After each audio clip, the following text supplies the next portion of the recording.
For more episode subscribes के novels Hindi channel. मेनू दिखाओ। उपन्यास ऑनलाइन पूरा पढ़ें। उपन्यास बिन। उपन्यास मूर्ख भगवान का विवाह 5 सुंदर देवियों से हुआ। 261 अध्याय 261। गुणाप्रिय पाठकों, अधिक अध्यायों के अनुवाद में हमारी टीम की सहायता के लिए यहाँ दान करें। URL। मूर्ख भगवान का विवाह 5 सुंदर देवियों से हुआ। 261 261। Ads by PubFuture. प्रत्येक सप्ताह शनिवार को शारीरिक कक्षाएं होंगी जहां छात्र अपने मंत्रों का अभ्यास कर सकेंगे और एक दूसरे को चुनौती भी दे सकेंगे। सीखना और अभ्यास करना बहुत महत्वपूर्ण है, अन्यथा जीवन में सीखी गई सभी चीजें बेकार हो जाएंगी यदि उनका कोई उपयोग न किया जा सके। एलेक्स की कक्षा के सभी छात्रों को प्रशिक्षण मैदान में लाया गया, जो 1000 छात्रों के लिए पर्याप्त था। इसे 2 भागों में विभाजित करने का निर्णय लिया गया। एक तरफ मार्शल आर्ट के योद्धा अभ्यास कर रहे थे तो दूसरी तरफ जादूगर थे। वर्तमान कक्षा में आत्मा अभ्यास की अपेक्षा द्वंद्व युद्ध की ओर अधिक झुकाव था। दोनों वर्ग एक दूसरे को चुनौती भी दे सकते थे ताकि वे विभिन्न प्रतिद्वंद्वियों से लड़ने के अभ्यस्त हो सकें, लेकिन इसकी अनुमति महीने में केवल एक बार ही दी जाती थी। अल्पविराम डॉट डॉट। आप सभी लगातार प्रगति कर रहे हैं। आप में से कई लोग मध्यवर्ती चरण में भी पहुंच चुके हैं और आप में से कुछ तो इतनी कम उम्र में टियर 5 मंत्र भी डाल सकते हैं। प्रोफेसर नीना, जो प्रैक्टिकल क्लास की प्रशिक्षक थीं, ने बात की। आप सभी पिछले 1.5 साल से सीख रहे हैं और तेजी से प्रगति कर रहे हैं। लड़ाइयों में आपने जो गलतियां की हैं उन्हें समझने और सुधारने पर अधिक ध्यान दें तथा अपनी कमियों को देखने का प्रयास करें। मैच शुरू करने से पहले मैं आपको एक बात बताना चाहता हूं। मंत्र ही मुख्य चीजें नहीं हैं जो जीतने वाले कारकों को तय करती हैं। आपका दृष्टिकोण, आपका आवेदन और मंत्रों का उपयोग करने में आपकी बहुमुखी प्रतिभा भी महत्वपूर्ण कारक हैं। ऐसे मामले सामने आए हैं जहां बुनियादी मंत्र मध्यवर्ती मंत्रों पर भारी पड़ गए, जबकि कुछ जादूगर, जिनके पास कोई प्राकृतिक गुण नहीं थे, वे संवर्धन मंत्रों का इस तरह से उपयोग करने में सक्षम थे कि वे अन्य मंत्रों से अधिक समय तक टिके रहे। अब शुरू करते हैं। उसने ताली बजाई और सबको घूरने लगी। क्या आप में से कोई पहले शुरू करना चाहता है? उसने सहजता से पूछा। मिस, मैं एक चुनौती देना चाहता हूँ। जॉय, तुम आगे आ सकते हो। नीना ने सिर हिलाया और उसे बुलाया। वे सभी जॉय को घूर रहे थे और पहले से ही कल्पना कर रहे थे कि आगे क्या होने वाला है। Ads by PubFuture. Joy ने शुरुआती मास्टर रैंक हासिल कर ली थी और उसकी उम्र 20 साल थी। वह उन लोगों में से एक था जो टियर 4 और टियर 5 के बीच इंटरमीडिएट मंत्र डाल सकता था। जॉय भारी कदम उठाते हुए मंच पर चढ़ा और नीचे उतरते हुए बोला, मैं एलेक्स को चुनौती देना चाहता हूँ। क्या मैं? एलेक्स ने घबराए हुए भाव से कहा और पीछे हट गया। उनका अभिनय सभी की सहानुभूति प्राप्त करने के लिए पर्याप्त था, लेकिन हर कोई जानता था कि उन्होंने खुद को कितना आत्मविश्वास से प्रस्तुत किया था, इसलिए सभी ने सोचा कि वह जॉय को यह संकेत देकर नीचा दिखाने की कोशिश कर रहे थे कि जॉय एक नवागंतुक को परेशान कर रहा है। मैं तो अभी नया आया हूं और मुझे कुछ बुनियादी मंत्र भी नहीं पता, तो फिर तुम मुझे चुनौती क्यों दे रहे हो? क्या ये गलत नहीं है? एलेक्स ने घबराए हुए स्वर में कहा। तुम्हें शर्म नहीं आती, काय? जॉय ने व्यंग्य किया। सबकी निगाहें मिलने के बाद एलेक्स अनिच्छा से मंच की ओर चला जाता है। नीना मैच का निरीक्षण करने के लिए एक तरफ चली गई और इसी बीच ठेठ खलनायक ने अपना अभिनय शुरू कर दिया और अपने संवाद बोलने लगा। तुम एक कीमती फूल को नष्ट कर रहे हो। उसे छोड़ दो और मैं तुम्हारी धृष्टता के लिए तुम्हें माफ कर दूंगा। उसके जैसा फूल तुम्हारे जैसे गोबर के साथ अच्छा नहीं लगता, जॉय ने बड़बड़ाया। एलेक्स ने अपनी आंखें उठाईं और जॉय को देखा जो आत्मविश्वास से शेखी बघार रहा था। उसे अपने रूप पर पूरा भरोसा था, फिर इस कमीने ने उसकी प्रभावशाली शक्ल की तुलना गोबर से करने की हिम्मत कैसे की? या तो स्वर्ग अंधा है या यह आदमी अंधा है जो यह समझने में असमर्थ है कि असली सुंदरता क्या है। मैच शुरू करो, नीना चिल्लाए। जॉय, जो जादू करने के लिए खुद को तैयार कर रहा था, अचानक एक दबी हुई कराह के साथ बोला, क्योंकि उसने अपने आसपास अचानक परिवर्तन महसूस किया और उसके चेहरे के हाव भाव तुरंत बदल गए। ऐसा लग रहा था मानो उस स्थान का गुरुत्वाकर्षण कई गुना बढ़ गया हो या फिर कोई बहुत बड़ा पहाड़ उसके कंधे पर रख दिया गया हो जो उसे घुटनों के बल गिराने की कोशिश कर रहा हो। क्रुद्ध, जॉय ने अपने शरीर को घुटने टेकने से रोकने की कोशिश करते हुए अपने दांत पीस लिए। जॉय को अचानक एकदम घुटने वाला दबाव महसूस हुआ, लेकिन जैसे ही उसने अपनी ताकत जुटाई और आगे देखने वाला था, ये दबाव तुरंत गायब हो गया, जैसे कि उसे कोई भ्रम हो गया हो। हाँ, वह क्या था? जॉय ने उखड़ी सांसों के साथ बुदबुदाया और चारों ओर देखा। वह पहले की तरह अपनी बाहों को स्वतंत्र रूप से घुमा सकता था और पंख के समान हल्का महसूस कर सकता था। शायद मैंने जादू में गड़बड़ी की या मुझे भ्रम हो गया। हाँ, यही होगा। जॉय ने खुद को शांत करने की कोशिश की। जॉय ने अपना मंत्र पढ़ा और जमीन कांप उठी तथा जमीन से बड़े बड़े कांटेदार पत्थर निकल आए जो झटके के साथ एलेक्स की ओर बढ़े। रॉक स्पाइक्स, जॉय चिल्लाया। एलेक्स ने शांति से आते हुए पत्थरों को देखा और अपनी तर्जनी उंगली नीचे की ओर करके शांत भाव से बोला, एड्स बाय पब फ्यूचर। गुरुत्वाकर्षण बढ़ाने वाला। दो बाम। उसकी ओर फेंके जा रहे पत्थर अचानक रुक गए और जमीन में धंसकर टुकड़े टुकड़े हो गए। एलेक्स ने दबाव बढ़ाया और हवा की बड़ी मात्रा के संबंध में कई मार्जिन पर अपने चारों ओर के स्थान का घनत्व बढ़ाकर हवा को सघन बना दिया। उसके चारों ओर का स्थान इस पृथ्वी के गुरुत्वाकर्षण से 3 गुना अधिक था। एलेक्स की आंखें सिकुड़ गईं जब वह जॉय के भ्रमित भाव को देख रहा था। ये कैसा जादू था? जॉय ने आश्चर्यचकित भाव से पूछा। एलेक्स इस आदमी पर हंसना और उसका मजाक उड़ाना चाहता था। यहीं पर ज्यादातर लोग असफल हो जाते हैं। एक जादूगर के लिए सबसे महत्वपूर्ण चीज कल्पना और दृष्टि है। एक साधारण निम्न स्तरीय मंत्र को विभिन्न रूपों में ढाला और तोड़ा जा सकता है, लेकिन कई लोग पारंपरिक मार्ग का अनुसरण करते हैं और वही मंत्र सीखते हैं जो उन्हें सिखाया गया था या पुस्तक में लिखा था। हाँ, क्या हुआ? क्या तुम पहले भी मुझे कायर और वीरविहीन कहकर बकवास नहीं कर रहे थे? एलेक्स की कठोर और सीधी टिप्पणी ने सभी को चौंका दिया और जिस व्यक्ति के लिए ये शब्द कहे गए थे वह पूरी तरह शर्मिंदा हो गया। जॉय ने दांत पीस लिए और अपना हाथ ऊपर उठा लिया। 3 आग के गोले एक पंक्ति बनाते हुए सीधे एलेक्स की ओर उड़े। जब आग के गोले उड़ रहे थे, एलेक्स के चारों ओर 3 अग्नि दीवारें प्रकट हुईं। प्रचंड आग ने एलेक्स को लगभग घेर लिया था और दर्शक के रूप में मौजूद अधिकांश छात्र उसमें उसकी आकृति नहीं देख सके। नीना ने यह दृश्य देखा और एलेक्स के बारे में चिंता करने लगी, क्योंकि उसने देखा कि 3 बड़े विस्फोटित आग के गोले एलेक्स की ओर आ रहे हैं। उसने सोचा कि एलेक्स घबरा सकता है क्योंकि वह नया था, इसलिए उसने मैच रोकने के बारे में सोचा। अग्नि गोलियां मूल मंत्र थे, लेकिन विस्फोटक अग्नि गोलियां मध्यवर्ती मंत्र थे और वर्तमान मंत्र को अति चार्जिंग द्वारा बढ़ाया गया था। इन 3 अग्नि गोलियों की प्रभावी क्षति त्रिज्या 50 मीटर के भीतर प्रत्येक लक्ष्य को कवर करने के लिए पर्याप्त थी। इसलिए यदि एलेक्स हमले को बेअसर नहीं कर सका तो वह सचमुच मारा जा सकता था या बुरी तरह घायल हो सकता था। नीना को यह भी नहीं पता था कि एलेक्स मध्यवर्ती मंत्र जानता है या नहीं, और चूंकि पिछला मंत्र नया था इसलिए वह उसका प्रकार भी पता नहीं लगा पाए। ओह, तो हम आग से खेल रहे हैं। हो, एलेक्स ने अपने चारों ओर फैली आग की दीवारों और उस पर आने वाले आग के गोलों को घूरकर देखा। एलेक्स ने अपनी हथेली खोली और उसकी हथेली पर एक नीली ज्वाला प्रकट हुई और उसके चारों ओर की अग्नि दीवारें पीछे हट गईं और टिमटिमाने लगीं, मानो वे अपने राजा से मिल गई हों। ज्वाला का नीला रंग उच्च विस्फोटक शक्ति के कारण था और एलेक्स के उत्कृष्ट नियंत्रण में ये पूरी तरह से अपने अंदर संघनित मैना से जल रही थी। यह एक छोटा पैकेट था जो आवश्यकता पड़ने पर बड़ा विस्फोट कर सकता था। Ads by PubFuture. संपर्क टॉस साइट मैप दान करें, मेनू दिखाओ। उपन्यास ऑनलाइन पूरा पढ़ें। उपन्यास बिन। उपन्यास मूर्ख भगवान का विवाह 5 सुंदर देवियों से हुआ 262 अध्याय 262। गुणाप्रिय पाठकों, अधिक अध्यायों के अनुवाद में हमारी टीम की सहायता के लिए यहाँ दान करें। URL। मूर्ख भगवान का विवाह 5 सुंदर देवियों से हुआ 262 C 262। Ads by PubFuture. छोटी आग का गोला, कृपया मुझे सबके सामने शर्मिंदा मत करो। तुम्हारी लेडी लॉर्ड बगल से झांक रही है, इसलिए उसे निराश मत करो। एलेक्स ने बड़बड़ाया और आग का गोला खुशी से टिमटिमाने लगा। एलेक्स ने अपनी मुट्ठी भींच ली और बड़ी लौ एक छोटे अंडे में बदल गई जो उसकी उंगली पर घूमने लगा। उसने अपने सामने इशारा करते हुए उसे बाहर फेंक दिया। नीले रंग का आग का गोला एलेक्स के सामने दीवार के आर पार चला गया, जैसे कोई तेज तलवार मक्खन की तरह शहर की दीवार को काट रही हो। 1 मीटर चौड़ा रास्ता उग्र फायरवॉल में खुल गया था जो गेंद के बाहर जाने के बाद भी बंद नहीं हुआ। बाम। अंडे के आकार का छोटा आग का गोला हवा में 3 विशाल आग के गोलों से टकराया और चमकदार आतिशबाजी में बदल गया। उस छोटे प्यारे हानिरहित आग के गोले ने इतनी भयानक शक्ति छोड़ी थी कि बड़े विस्फोटक आग के गोले की शक्ति भी उससे परास्त हो गई और गोलाबारी आगे बढ़ गई। ज्वाला का एक तीव्र बादल फूटा जो जॉय की ओर फैल गया तथा उसे अपने अंदर समा लेने की कोशिश करने लगा। जॉय ने जल्दी से वायु मंत्र पढ़ा और आग के बादल को बुझाने के लिए तेज हवाएं चलाईं। जैसे ही आग की लपटें छंटने लगी, जॉय ये देखकर चौंक गया कि एलेक्स मंच से गायब हो गया और उसके चेहरे पर एक उलझन भरा भाव उभर आया। क्या मैंने उसे नॉकआउट कर दिया? शायद रिबाउंड उसके लिए संभालने लायक नहीं था। जॉय ने इधर उधर देखते हुए मन ही मन बुदबुदाया। उस समय उसने महसूस किया कि कोई उसके कंधे पर दबाव डाल रहा है और उसके शरीर में एक हल्का कट प्रवाहित हो रहा है। कयाक। वह सुअर की तरह चीखा और डर के मारे पीछे कूदा, लेकिन हकलाकर पीछे गिर गया। Ads by PubFuture. मैंने सोचा था कि छोटी सी चिंगारी तुम्हें नीचे रखने के लिए पर्याप्त थी, लेकिन मुझे लगता है मैंने तुम्हें कम आंका था, एलेक्स बोला और मुस्कुराते हुए उसकी ओर चला गया। जॉय का पूरा शरीर अकड़ गया और उसने परिणाम के बारे में सोचे बिना सीधे एलेक्स पर जादू करने की कोशिश की, लेकिन वह ये देखकर भयभीत हो गया कि उसका पूरा शरीर लकवाग्रस्त हो गया था और वह आवाज भी नहीं निकाल पा रहा था। एलेक्स नीचे झुका और अपनी तर्जनी और अंगूठे को उठाया और जॉय के कानों के पास रख दिया और झटके से बोला। एलेक्स के जादू से जो छोटी छोटी तरंगें उत्पन्न हुईं, वे विकृत हो गईं और जॉय के कानों के पास बढ़ती गईं, जो इतनी तेज थीं कि उसके कान के पर्दे फट गए।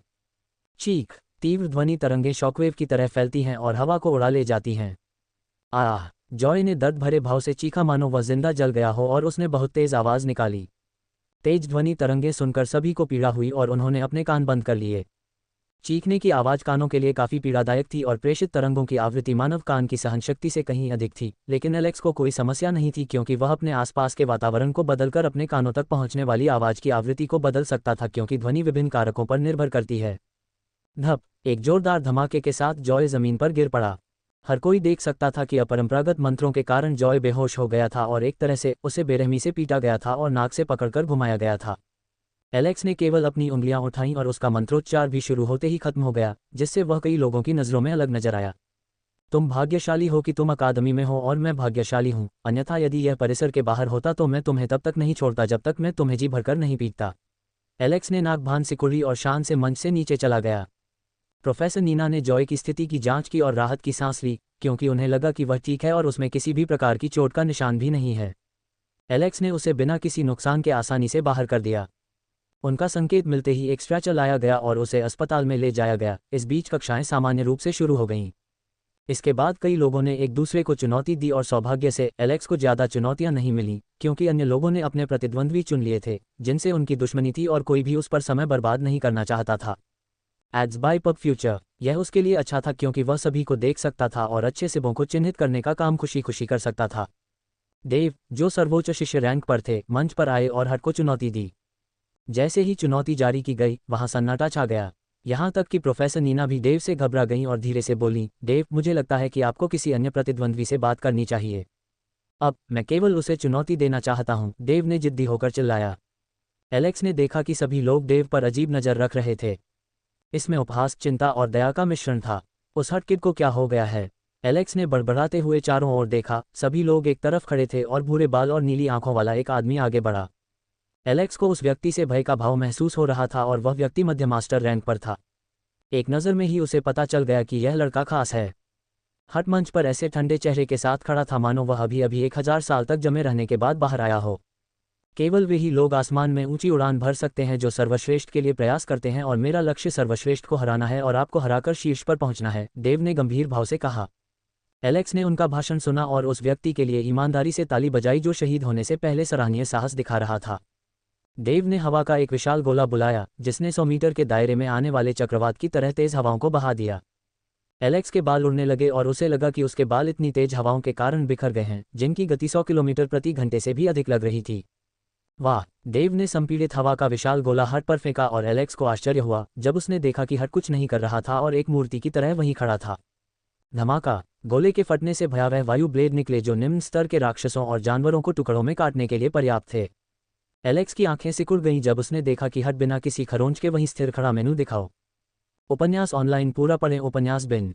उपन्यास मूर्ख भगवान का विवाह 5 सुंदर देवियों से हुआ 263 अध्याय 263।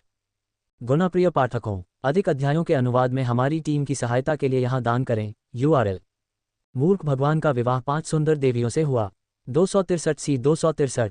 Ads by PubFuture. Alex मंच से थोड़ी दूर पर था इसलिए वह कुछ भी खास नहीं देख पाया।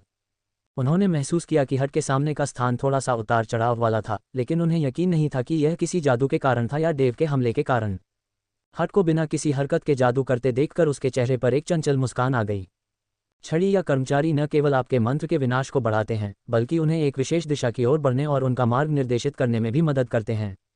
इनके बिना निम्न स्तर के जादूगर आमतौर पर जादू को निर्देशित करने के लिए हाथ के इशारों का उपयोग करते हैं। एलेक्स को बहुत अधिक प्रोफाइल होने से बचने के लिए मंत्रों को निर्देशित करने के लिए उंगलियों को इंगित करने या अपनी उंगलियों को फ्लिक करने का अभिनय करना पड़ता है।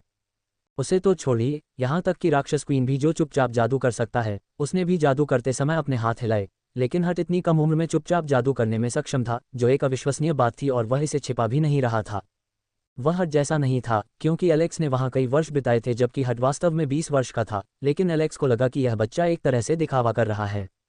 वह अपना वर्चस्व स्थापित करने की कोशिश कर रहा था। उसकी आंखें इशारा कर रही थीं कि तुम मेरी तरफ देखने के भी लायक नहीं हो।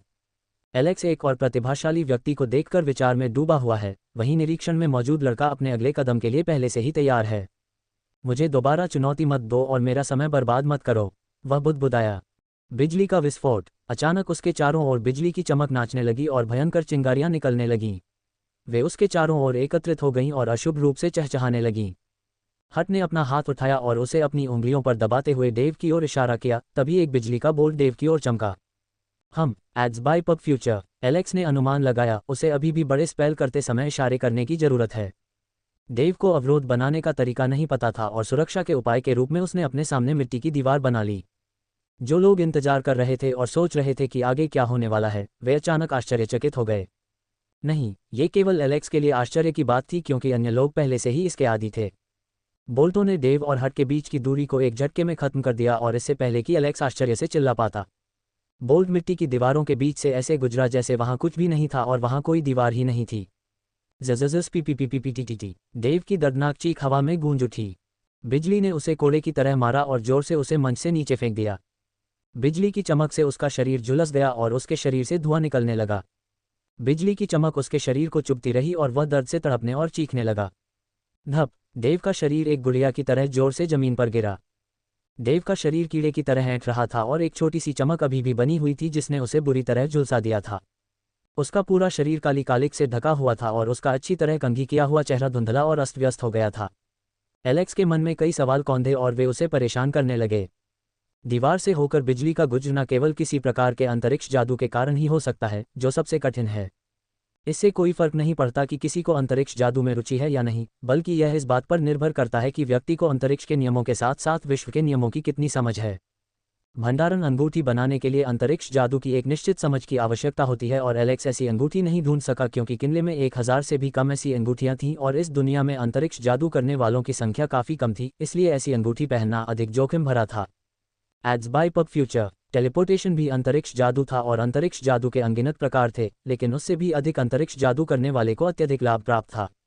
लोग इसे सीखने में सैकड़ों वर्ष लगाते हैं और यदि हट अंतरिक्ष जादू जानता था तो इसका अर्थ है कि या तो वह एक प्रतिभाशाली व्यक्ति है जो नायकों के समान स्वर्ग को चुनौती दे सकता है, या फिर वह एक पुनर्जन्म वाला व्यक्ति हो सकता है जो अपने पिछले जन्मों में शक्ति के शीर्ष पर था। एलेक्स को खुद भी नहीं पता था कि वह किस निष्कर्ष पर पहुंच रहा है, लेकिन जितना अधिक वह सोचता उतने ही अधिक अजीब और अपमानजनक विचार उसके दिमाग में आते और उसे एक अशुभ एहसास होता। एलेक्स ने किसी भी विसंगति को खोजने के लिए सत्य की आंखों का भी उपयोग किया, लेकिन बेहतर क्षमता को छोड़कर कुछ भी अजीब नहीं था। हट ने अपना स्तर नहीं छिपाया था और न ही उसके प्रोफाइल में अंतरिक्ष जादू की प्रतिभा का कोई उल्लेख था। एलेक्स ने अपनी रैंक भी छिपा रखी थी और केवल एल्बर्ट, एथेना और भेड़िया जनजाति के वरिष्ठ सदस्यों के समान शक्ति वाले लोग ही उसका स्तर देख सकते थे और उसकी सत्य की आंखें लगभग सब कुछ देख सकती थीं। जब आप किसी ऐसे व्यक्ति को अपने सामने खड़ा देखते हैं जिसके पास अत्यधिक प्रतिभा है और जिसके बारे में आपको कोई जानकारी नहीं है, तो ये भावना आपको बहुत बुरी लगती है। कुछ अप्रिय यादें उसके दिमाग में आने लगीं, लेकिन उसने उन्हें पीछे धकेल दिया और देखा कि हट नीचे की ओर जा रहा है। एलेक्स ने हट का अनुसरण किया और भीड़ की ओर चला गया, जो दोनों ओर तितर बितर हो गई। एलेक्स ने पाया कि वह अपने स्टैंड से आ रहा था, इसलिए चीज़ों को जटिल न बनाने के लिए वह एक तरफ खड़ा हो गया और हट के लिए रास्ता साफ कर दिया। एलेक्स की नज़र अनजाने में हट पर पड़ी जब वह उसके पास से गुजरने वाला था, लेकिन वह वहीं रुक गया और एलेक्स की एक झलक देख ली। उसके चेहरे पर आश्चर्य झलक रहा था, लेकिन एलेक्स भी उतना ही आश्चर्यचकित था। एलेक्स का चेहरा देखकर हट मुस्कुराया और कहा, मैं मंच पर तुम्हारा इंतजार करूंगा। हट ने धीमे स्वर में कहा, लेकिन उनके आसपास मौजूद सभी लोगों ने उनकी बातें सुनी और उनकी बातें सुनकर स्तब्ध रह गए। हट वहां ज्यादा देर तक नहीं रुका और जैसे ही कक्षा का समय समाप्त होने वाला था, वह वहां से चला गया। सिस्टम, मुझे बताओ, क्या उसने कुछ महसूस किया? मेजबान, मुझे यकीन नहीं है, लेकिन वह ऐसा व्यक्ति है जिसके साथ खिलवाड़ नहीं किया जा सकता। तुम्हारा क्या मतलब है? सत्य की आंखों ने कुछ भी नहीं दिखाया। होस्ट, आपकी सत्य की आंखों के 3 चरण थे और उन्हें आपके साथ विकसित होने की आवश्यकता थी। मुझे लगता है कि पहला चरण आपके लिए सब कुछ उजागर करने के लिए पर्याप्त नहीं है। होस्ट, जब बात आपकी आती है तो कोई बात नहीं। मुझे नहीं लगता कि अगर आप पूरी ताकत से खेलेंगे तो वह आपके सामने टिक पाएगा। आप हर चीज़ को लेकर बहुत सतर्क रहते हैं, इसलिए आप हमेशा हर प्रतिद्वंद्वी को अधिक आंकते हैं। दूसरों को कम आंकने की तुलना में दूसरों को ज्यादा आंकना कहीं बेहतर है। इसके अलावा कौन जानता है कि मैं अकेला पुनर्जन्म लेने वाला न हो और ऐसे कई लोग भी हो सकते हैं। इससे कोई फर्क नहीं पड़ता कि हट स्वर्ग को चुनौती देने वाला प्रतिभाशाली व्यक्ति है या पुनर्जन्म लेने वाला। एलेक्स को इस आदमी पर नजर रखनी थी। Ads by PubFuture. संपर्क टॉस साइट मैप दान करें, मेनू दिखाओ। उपन्यास ऑनलाइन पूरा पढ़ें। उपन्यास बिन। उपन्यास मूर्ख भगवान का विवाह 5 सुंदर देवियों से हुआ 264 अध्याय 264। गुणाप्रिय पाठकों, अधिक अध्यायों के अनुवाद में हमारी टीम की सहायता के लिए यहाँ दान करें। URL। मूर्ख भगवान का विवाह 5 सुंदर देवियों से हुआ 264 सी 264। Ads by PubFuture. अस्पताल में घायलों को उपचार के बाद बिस्तर पर लिटाया गया। जॉय, जो ध्वनि के हमले से बेहोश हो गया था, उसने अपनी आंखें खोली और अपने सिर के ऊपर सफ़ेद छत को घूरने लगा। उसके सिर में भयंकर दर्द हुआ और उसने दर्द कम करने के लिए अपने माथे पर दबाव डाला। उसके होठों से एक हल्की कराह निकली और उसे लगा कि उसके कानों में दर्द हो रहा है।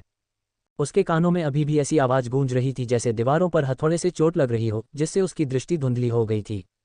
वह थोड़ा बेचैन महसूस करने लगा और थोड़ा आराम करने की कोशिश करते हुए बिस्तर पर लेट गया। एलेक्स, वह कमीना, जॉय ने दांत पीसते हुए कहा। आपने मुझे फ़ोन किया था। जॉय ने एक अपरिचित आवाज़ सुनी और अपना सिर झुकाकर देखा तो एक सुंदर आकृति बैठी हुई थी और किताब के पन्ने पलट रही थी। तुम यहाँ क्या कर रहे हो? वह आश्चर्यचकित भाव से बोला। उसका शरीर अवचेतन रूप से कांप उठा और उसने सहज ही अपने कान बंद कर लिए।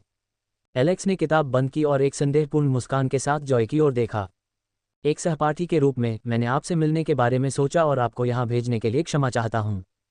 जॉय को लगा कि उसका गुस्सा उसके सिर पर चढ़ गया है और उसने कहा, क्या तुम यहाँ आकर मुझे अपमानित करने की कोशिश कर रहे हो? मुझे यकीन है कि आपके पास मुझसे मिलने का कोई और मकसद भी है, तो बोलिए आप क्या कहना चाहते हैं?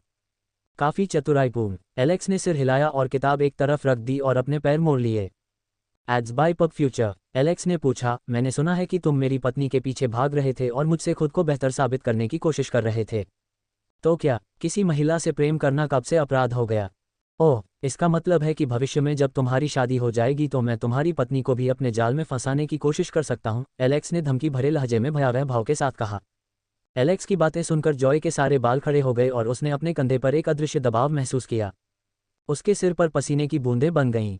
एक क्षण के बाद उसे एहसास हुआ कि उसने जल्दबाजी में बात कह दी थी। तुम्हारी योग्यता इतनी भी नहीं है कि मेरी पत्नी तुम्हें अपनी उपस्थिति से सम्मानित कर सके। इसके अलावा मुझे लगता है कि तुम सिर्फ एक बलि का बकरा हो जिसे किनारे फेंक दिया गया है। एलेक्स ने अपनी भौहें ऊपर उठाते हुए पूछा। एलेक्स ने छात्रों के समूह का अवलोकन किया था। यदि उनका विश्लेषण सही था तो जॉय भी किसी समूह से संबंधित हो सकता है। हालांकि जॉय में हिम्मत थी, एलेक्स देख सकता था कि इस लड़के के साथ धोखा हुआ था और किसी ने कुछ मीठे सपने सुनाकर आग में घी डालने का काम किया था और ये लड़का खुद को संकट में फंसी एक युवती को बचाने वाला नायक समझ रहा था। बलि का बकरा से आपका क्या मतलब है? बस मुझे बताओ, उस समूह का सरगना कौन है? मुझे नहीं पता तुम क्या बात कर रहे हो। जॉय ने इनकार करते हुए अपनी नज़रें फेर लीं। एलेक्स ने आह भरी और बोला, जॉय, आपके पास उत्कृष्ट संभावनाएं हैं लेकिन आप कुछ मूर्खों की बात मानकर खुद को बर्बाद कर रहे हैं जो आपके साथ बचकानी शरारतें करना चाहते हैं। ये सब बकवास करने के बजाय अगर आपने खुद को बेहतर बनाने पर ध्यान केंद्रित किया होता तो शायद आप अस्पताल में नहीं पड़ते। और मेरी बात पर ध्यान दीजिए, अब से आपका जीवन कठिन होने वाला है। तुम पूरी कक्षा में हंसी का विषय बन जाओगे और दूसरों से अलग थलग पड़ जाओगे। एलेक्स बोला और खड़ा हो गया। उन लोगों के साथ घुल मिलकर अपना जीवन बर्बाद मत करो जो तुम्हें दोस्त भी नहीं मानते। मैं तुम में संभावनाएं देख सकता हूं। अगर तुम्हें कभी अपनी गलती का एहसास हो तो तुम मुझसे मदद मांग सकते हो। जॉय ने अचंभित भाव से एलेक्स को देखा। एलेक्स की फीकी पड़ती पीठ को देखते हुए उसके मन में कई विचार आए और उसने अपना दिमाग कस लिया। वह जानता था कि जल्द ही वह पूरी कक्षा में हंसी का पात्र बन जाएगा। Ads by PubFuture. Alex की बातों में कुछ अर्थ था। हालांकि वह अपना प्रभुत्व दिखाना चाहता था, लेकिन यह इस हद तक नहीं था कि वह मूर्ख की तरह आगे की ओर छलांग लगा दे। मैं चापलूसी और प्रशंसा में अंधा हो गया हूं, वह दांत पीसते हुए बोला। अल्पविराम ... एलेक्स अस्पताल से बाहर निकला और जल्द ही उसे कोने में एक छायादार आकृति दिखाई दी। क्लासमेट रिया, क्या तुम्हें मेरे लिए कुछ चाहिए था? सहपाठी एलेक्स, मुझे अपनी पढ़ाई को लेकर कुछ संदेह है, इसलिए मैं आपसे मार्गदर्शन लेने आई हूं, रिया बोली। एलेक्स को रिया द्वारा उसका नाम पुकारते देख मुस्कुराया। रिया उसे कैंपस में लॉर्ड कहकर संबोधित नहीं कर सकती थी, इसलिए उसे मजबूरन उसे उसके नाम से पुकारना पड़ा। और यह इतना मधुर लग रहा था कि एलेक्स को लगा कि अगले ही पल उसका दिल पिघल जाएगा। मैंने सोचा था कि तुम उसे जी भरकर पीटने के लिए अस्पताल जा रहे हो। तुमने मुझे क्या समझ लिया? एक तानाशाह। एलेक्स ने अपनी आंखें घुमाईं। रिया थोड़ा हंसी और एलेक्स ने उसका हाथ पकड़ लिया और दोनों बगीचे की ओर चल पड़े। क्या हाथ पकड़ना ठीक है? रिया ने घबराए हुए स्वर में पूछा, क्योंकि वे दोनों सार्वजनिक स्थान पर थे। हम पहले ही हाथ पकड़ने से आगे बढ़ चुके हैं और हम सच्चे पति पत्नी हैं। हमने जो भी काम किए हैं उनके सामने हाथ पकड़ना कुछ भी नहीं है। अगर तुम चाहो तो हम यहाँ किस भी कर सकते हैं। दूर रहो, बुरे भेड़िए, रिया ने घबराए हुए भाव से बड़बड़ाया। दोनों फूलों से भरे बगीचे में बेंच पर बैठ गए, जहां शीतल हवा के कारण अच्छी खुशबू आ रही थी। रिया ने अपना सिर एलेक्स के कंधे पर टिका दिया और खूबसूरत सूर्यास्त को देखने लगी। एलेक्स ने यहाँ अपने दैनिक जीवन के बारे में बताया जबकि रिया ने अपने अनुभव साझा किए। दोनों ने शांतिपूर्ण क्षण का आनंद लिया, लेकिन उन्होंने एक छोटी सी चीख सुनी जिसने उनके आनंदमय समय में खलल डाल दिया। धिक्कार है, एलेक्स ने गाली दी और चारों ओर देखा। रिया जल्दी से सीधी खड़ी हो गई क्योंकि वह एक सभ्य महिला की अपनी छवि को खराब नहीं कर सकती थी। पहले वह अपना चेहरा छिपाने के लिए घूंघट का इस्तेमाल करती थी जिससे वह थोड़ी उदासीन रहती थी, लेकिन अब चूंकि उसका चेहरा खुला हुआ है इसलिए वह अपनी मर्जी से कुछ नहीं कर सकती। क्या तुमने किसी को रोते और दर्द से कराहते सुना? रिया ने पूछा। एलेक्स ने गंभीर भाव से सिर हिलाया और कहा, ऐसा लगता है कि किसी को धमकाया जा रहा है। यहाँ अक्सर बदमाशी होती है। जब बात लोगों की निचली हैसियत की आती है तो यह और भी बुरा हो जाता है। रिया ने बड़बड़ाते हुए कहा। चलो देखते हैं, एलेक्स बोला और वे दोनों उठकर ध्वनि के स्रोत की ओर बढ़ गए।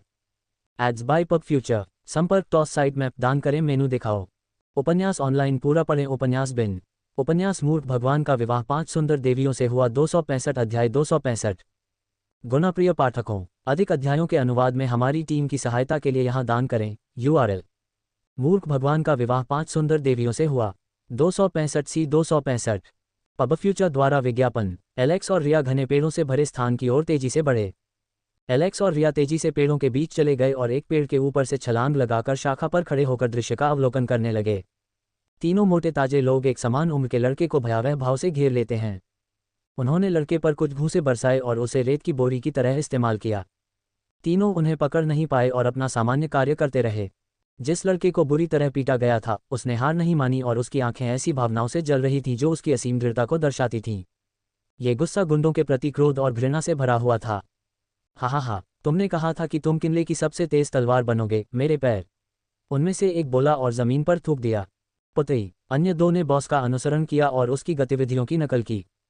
जब वे जेरेमी को चिढ़ा रहे थे, एलेक्स ने रिया की ओर देखा और फुसफुसाया। इस लड़के की प्रतिभा अच्छी नहीं है लेकिन उसकी इच्छाशक्ति मजबूत है। जेरेमी बदकिस्मत है, रिया ने कहा। हाँ, एलेक्स ने रिया की अजीब नज़र से देखा। आप उसे नहीं जानते? रिया ने सवाल किया। एलेक्स की उत्सुकता भरी नज़र देखकर वह बोली। वह मार्शल आर्ट्स विभाग में है और दूसरे वर्ष में है, लेकिन वह दूसरी कक्षा में है। जब उसने दाखिला लिया तो शुरुआती भाषण में उसने दावा किया कि वह शार्पेस्ट स्वॉर्ड किनले बनने जा रहा है और एक तलवारबाज बन जाएगा जो एक ड्रैगन को भी मार सकता है। और उन शब्दों ने इस दिमागी रूप से मृत अहंकारी कमीने को चोट पहुंचाई। एलेक्स ने अपनी हंसी को बाहर आने से रोकने की कोशिश करते हुए कहा। लेकिन मैं उन्हें दोष नहीं दे सकता। जब तक आपके पास खुद को साबित करने के लिए प्रतिभा न हो तब तक आपको चुप रहना चाहिए, लेकिन ये बेवकूफ़ इतने घमंडी हैं कि ऐसा नहीं कर सकते। एलेक्स ने असहायता से अपना सिर हिलाया। पब फ्यूचर द्वारा विज्ञापन। एलेक्स को भविष्य के बारे में पता नहीं था लेकिन इस लड़के का व्यवहार एक नायक के लिए उपयुक्त था जिसे बुरी तरह पीटा जाता है और फिर बाद में मंच पर आग लगा दी जाती है। लेकिन क्या यह आदमी बिना किसी ताकत के शेखी बघार रहा था या ये सिर्फ उसका भ्रम था? एलेक्स को लगा कि इसमें कुछ तो गड़बड़ है। ये दिलचस्प है। बॉस, चलो उसे हमारी रोज़ की खुराक दे दें और चले जाएं। जल्दी ही अंधेरा हो जाएगा। बॉस ने अपनी अंगुलियों को चटकाया और जेरेमी पर झपटते हुए अपने सफ़ेद दांत दिखाए। जेरेमी ने एक तरफ हटकर हमले से बचने की कोशिश की लेकिन गुर्गे ने उसे लात मार दी और इससे पहले कि वह कुछ कर पाता, तीनों ने उस पर हमला कर दिया। तभी उन्हें पीछे से एक आवाज़ सुनाई दी। हेलो सज्जन। जब तीनों ने पीछे से कोई आवाज़ सुनी तो वे वहीं रुक गए और सिर घुमाकर देखा तो एलेक्स मूर्खतापूर्ण मुस्कान के साथ खड़ा था। एलेक्स, आंखें मूंद लो और चले जाओ। इसका तुमसे कोई लेना देना नहीं है। गिरोह का बॉस खड़ा हुआ और बोला। कान, मुझे पता है कि इसका मुझसे कोई लेना देना नहीं है, लेकिन तुम्हारा उस पर हमला करना पुरुषों को घिनौना लगता है। क्या आप इसे कहीं और नहीं ले जा सकते? ये हमारी पसंद और हमारा क्षेत्र है। तुम्हें यहाँ दखल देने का क्या अधिकार है? कान चिल्लाया, लेकिन उसके शब्द घुट गए क्योंकि उसने पाया कि एलेक्स अपनी जगह से गायब हो गया और अगले ही पल वह उसके सामने खड़ा था। क्या तुम कुछ कह रहे थे? एलेक्स की आंखें खतरनाक ढंग से चमक उठी और कान के दिल में हल्का सा डर छा गया। अपने बारे में तुम क्या सोचते हो? एक गुर्गा इसे समझ नहीं सका और मुट्ठी बांधकर एलेक्स की ओर दौड़ा। एलेक्स ने अपना सिर झुकाया और उस प्यारे प्राणी को अपनी ओर तेजी से आते हुए देखा। जैसे ही गुर्गे की मुट्ठी उसके चेहरे पर आई, एलेक्स ने अपना सिर पीछे किया और तेजी से पीछे हट गया। ये गतिविधि इतनी तीव्र थी कि गुर्गे उसका पीछा नहीं कर सके और उसकी मुट्ठी एलेक्स के चेहरे से 1 इंच दूर जाकर लगी। एलेक्स ने अपने पैर तिरछे कर लिए और गुर्गे के बचे हुए वेग के कारण वह लड़खड़ा गया, जिससे वह जमीन पर गिर गया और उसे धूल और मिट्टी खानी पड़ी। ओह माय, तुम्हें सावधानी से भागना चाहिए, कहीं ऐसा न हो कि तुम गिरकर चोटिल हो जाओ। एलेक्स ने ठहाका लगाया। दूसरे का चेहरा गुस्से से लाल हो गया लेकिन पहले वाले के विपरीत वह तुरंत हमला करने के लिए नहीं भागा और अपने मालिक से अनुमति मांगी। कान ने अनुमति देने के लिए अपना सिर थोड़ा हिलाया। पब फ्यूचर द्वारा विज्ञापन। तुम क्या कर रहे हो? एलेक्स की मुस्कुराहट चौड़ी हो गई और उनके होंठ ऊपर की ओर मुड़ गए। दूसरे गुर्गे, रोनी ने अपनी मुट्ठी को भींच लिया और उस पर आभा की परत चढ़ा दी। एक छोटा सा क्रिस्टल पहले हवा में दिखाई दिया और एलेक्स की ओर बढ़ा। बचकाना, एलेक्स ने नाक भान सिकुड़ी और अपनी उंगली हिलाई। मुट्ठी पर एक अदृश्य दबाव पड़ा और वह टूट गई, जिससे रोनी को बहुत आश्चर्य हुआ क्योंकि वह यह अनुमान भी नहीं लगा पाया कि एलेक्स ने कोई जादू या आभा का प्रयोग किया था। वह चिल्लाया और एलेक्स के करीब आया और कुछ मुक्के मारे। एलेक्स ने अपना सिर झुकाकर वारों से बचते हुए पीछे की ओर कदम बढ़ाया। उसने कान के चेहरे पर ध्यान दिया, जिसकी अभिव्यक्ति पहले से ही विकृत हो चुकी थी। कान प्रारंभिक शिष्य रैंक में था और ये लोग शीर्ष स्क्वायर रैंक पर थे, जबकि जेरेमी मध्य स्क्वायर रैंक पर था। एलेक्स की हथेली रोनी की मुट्ठी में फंस गई और उसने एक हाथ से उसकी कलाई पकड़ ली तथा दूसरे हाथ से अपनी उंगली छाती पर रख ली। हवा का झोंका, एलेक्स ने बड़बड़ाया। हवा का एक छोटा सा गोला उसकी छाती पर संघनित हुआ और ऐसा लगा जैसे रोनी के अंदर एक प्रबल शक्ति प्रवेश कर गई हो और वह अचानक हवा में उछल गया, मानो उसे किसी जोरदार लात से मारा गया हो। कान ये समझने में असमर्थ था कि क्या हो रहा है, लेकिन उसे यह समझने में बहुत देर हो गई कि रोनी उसकी ओर आ रहा था। बकवास, धमाका। रोनी ने कान को जोर से धक्का दिया और वे दोनों पेड़ के तने से टकरा गए और बेहोश हो गए। यहाँ से चले जाओ, इससे पहले कि मैं अपना मन बदल लूँ, एलेक्स ने अपने हाथ झाड़ते हुए कहा। तीनों तुरंत उठे और अपनी दुम हिलाते हुए भाग गए। एलेक्स जेरेमी की ओर चला गया, जो बेहोश लग रहा था।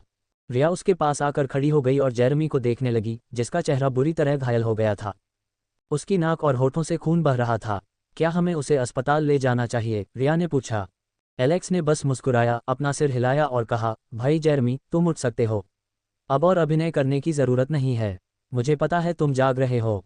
रिया की आंखें चौड़ी हो गईं और उसने नीचे देखा तो जेरेमी के चेहरे पर थोड़ा उतार चढ़ाव और उसके चेहरे पर पसीने की बूंदें उभर रही थीं। जेरेमी ने अपनी आंखें खोली और एलेक्स और रिया को घूरते हुए पूछा, तुम्हें कैसे पता चला? एलेक्स मुस्कुराया और अपनी छाती फुलाते हुए अहंकार से बोला, तुम्हारी अभिनय कला बहुत ही घटिया है। तुम्हें अपनी कला को निखारने और किसी गुरु से मार्गदर्शन लेने की जरूरत है। तुम सिर्फ उन बेवकूफ़ों को बेवकूफ़ बना सकते हो, मुझे नहीं। तुम्हारी ताकत रैंक में नहीं है। इन शब्दों से जेरेमी चौंक गया और एलेक्स के शब्दों से वह चिंतित हो गया। पब फ्यूचर द्वारा विज्ञापन। संपर्क टॉस साइट मैप दान करें, मेनू दिखाओ। उपन्यास ऑनलाइन पूरा पढ़ें। उपन्यास बिन। उपन्यास मूर्ख भगवान का विवाह 5 सुंदर देवियों से हुआ 266 अध्याय 266। गुणाप्रिय पाठकों, अधिक अध्यायों के अनुवाद में हमारी टीम की सहायता के लिए यहाँ दान करें। URL। मूर्ख भगवान का विवाह 5 सुंदर देवियों से हुआ 266 सी 266। Ads by PubFuture. मैं बस कमज़ोर हूँ, एक दयनीय योद्धा जो दुनिया का सबसे शक्तिशाली तलवारबाज बनना चाहता है। बस देखो मुझे कितनी बुरी तरह पीटा गया और कूड़े की तरह इधर उधर फेंका गया। जेरेमी ने दुख से रोते हुए कहा। लेकिन इसका मतलब यह नहीं है कि मैं अपने सपनों को आसानी से छोड़ दूंगी। मैं एक दिन सबको ये साबित कर दूंगी कि मेरे जैसे बेकार लोग भी कठिनाइयों से भरे रास्ते पर दृढ़ता से चलने के बाद अपने लिए तय किए गए लक्ष्य को हासिल कर सकते हैं। ताली, ताली, ताली। एलेक्स ने उत्साहपूर्ण भाव से ताली बजाए और सोचा कि इस लड़के को सचमुच कुछ प्रशिक्षण की आवश्यकता है। उसकी अति अभिनय क्षमता सब कुछ उजागर कर रही थी। एलेक्स ने अपना हाथ आगे बढ़ाया और कहा, ठीक है, अब बहुत हो गई बात। उठो, तुम्हारा जल्दी से इलाज होना चाहिए। जेरेमी ने एक क्षण सोचा और एलेक्स का हाथ पकड़ लिया। एलेक्स ने उसे ऊपर खींच लिया। एलेक्स ने उसका हाथ कसकर पकड़ लिया और जैसे ही उसने उसे खींचा, उसने हाथ फेंक दिया और अपने शरीर को घुमाकर एक लात मारी। टकराना। एक छोटी सी शॉकवेव फैल गई। टक्कर के कारण तीव्र दबाव उत्पन्न होने के साथ ही चारों ओर तेज हवा का झोंका आया। रिया जो किनारे पर खड़ी थी, वह ये दृश्य देखकर आश्चर्यचकित थी।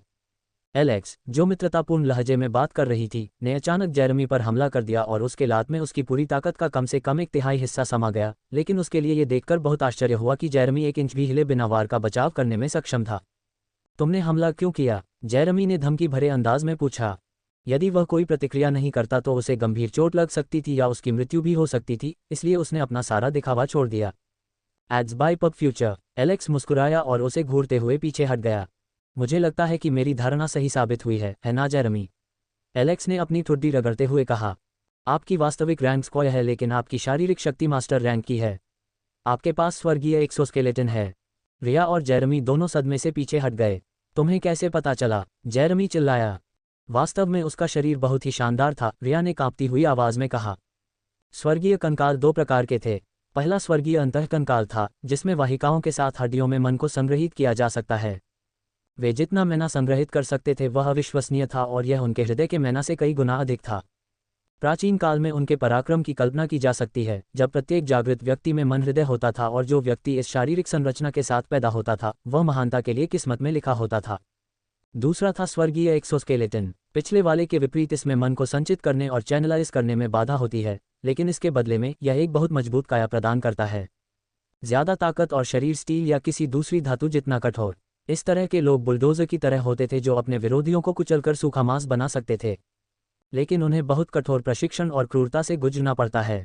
इसकी तुलना शरीर की खेती से की जा सकती है, जहां व्यक्ति को बहुत दर्द और परेशानी सहनी पड़ती है।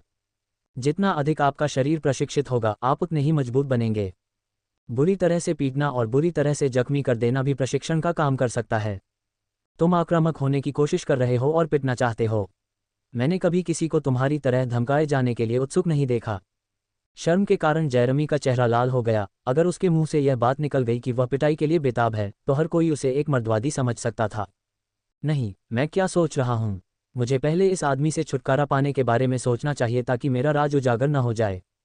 चूंकि आप मेरा रहस्य जान चुके हैं इसलिए मैं इसे लीक करने का जोखिम नहीं उठा सकता, इसलिए मुझे अब आपके और उसके साथ निपटना होगा, जेरेमी ने एक गंभीर अभिव्यक्ति के साथ कहा और एक मजबूत दबाव जारी किया।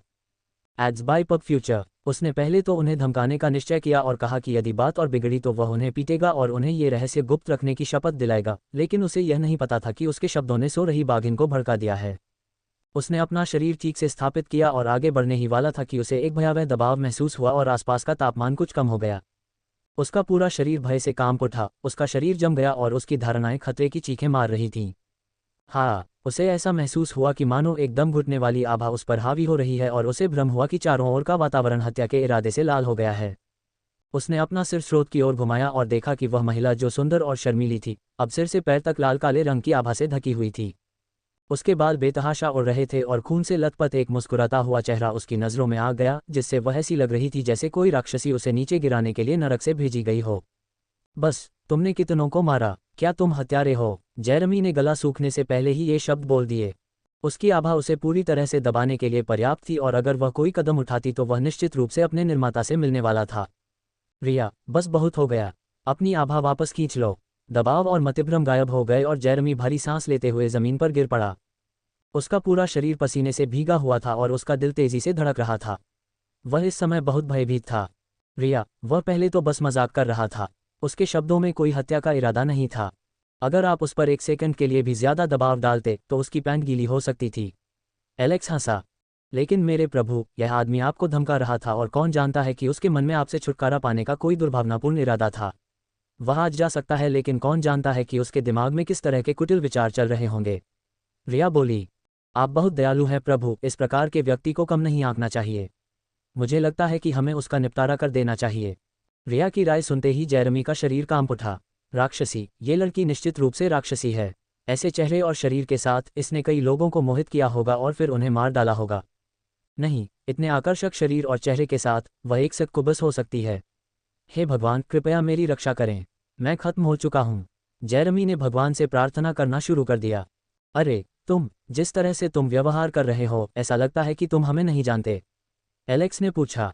क्या मैं तुम्हें जानूं? क्या तुम कोई मशहूर हत्यारा जोड़ी या मनोरोगी हो और क्या वह एक सक्कुबस है? इस आदमी द्वारा उनके बारे में दिए गए वर्णन को सुनकर रिया और एलेक्स के मुंह खुले के खुले रह गए। Ads by PubFuture. संपर्क टॉस साइट मैप दान करें, मेनू दिखाओ। उपन्यास ऑनलाइन पूरा पढ़ें। उपन्यास बिन। उपन्यास मूर्ख भगवान का विवाह 5 सुंदर देवियों से हुआ 267 अध्याय 267। गुणाप्रिय पाठकों, अधिक अध्यायों के अनुवाद में हमारी टीम की सहायता के लिए यहाँ दान करें। URL। मूर्ख भगवान का विवाह 5 सुंदर देवियों से हुआ 267 सी 267। फेस्टिव ज्वेलरी सेल, सोने और चांदी पर बड़ी बचत करें। फेस्टिव ज्वेलरी सेल, सोने और चांदी पर बड़ी बचत करें। प्रायोजित परिणाम, पब फ्यूचर द्वारा विज्ञापन। एलेक्स, जिसे एक हत्यारा बताया गया था, जेरेमी के दिल में रिया की छवि सुनकर अपनी हंसी को रोकने की कोशिश की। पफट, उसने कभी नहीं सोचा था कि कोई उसके जैसा ही विचार रखेगा, लेकिन फिर भी वह इतना साहसी था कि उसने रिया के चेहरे पर सीधे यह बात कह दी। रिया देखने में भले ही हानिरहित, प्यारी और प्यारी बिल्ली लगती हो, लेकिन इस बिल्ली के पंजे काफी तीखे थे। एलेक्स ने अपनी हंसी रोक ली क्योंकि रिया पहले से ही उसे घूर रही थी और उसे काटने के लिए उसके पीछे दौड़ सकती थी। अरे रिया, यह आदमी तो मुझसे भी ज्यादा अजीब है।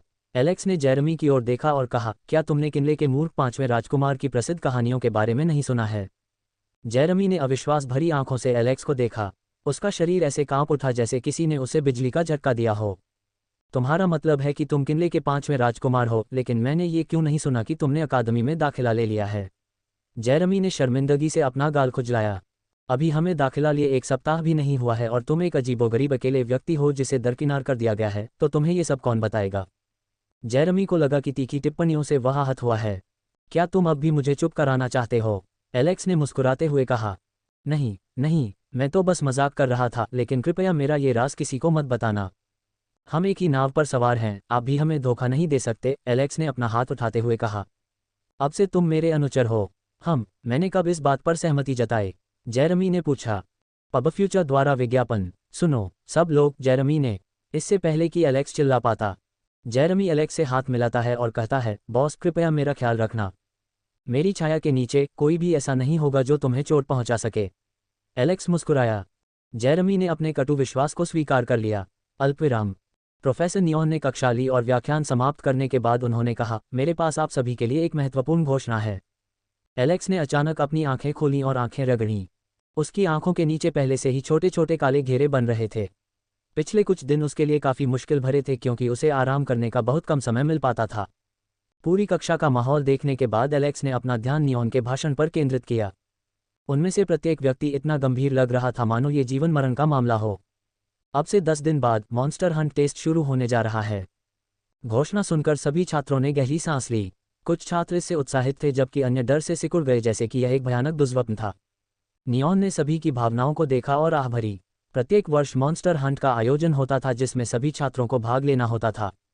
रैंक के अनुसार राक्षसों को मारने के लिए अंक मिलते थे और सबसे अधिक अंक पाने वाले विजेता को उपहार से पुरस्कृत किया जाता था। संभावना अच्छी हो सकती है, लेकिन हर साल इस परीक्षा के कारण कई लोग अपनी जान गंवा देते हैं। ये साहस और दृढ़ता की परीक्षा थी।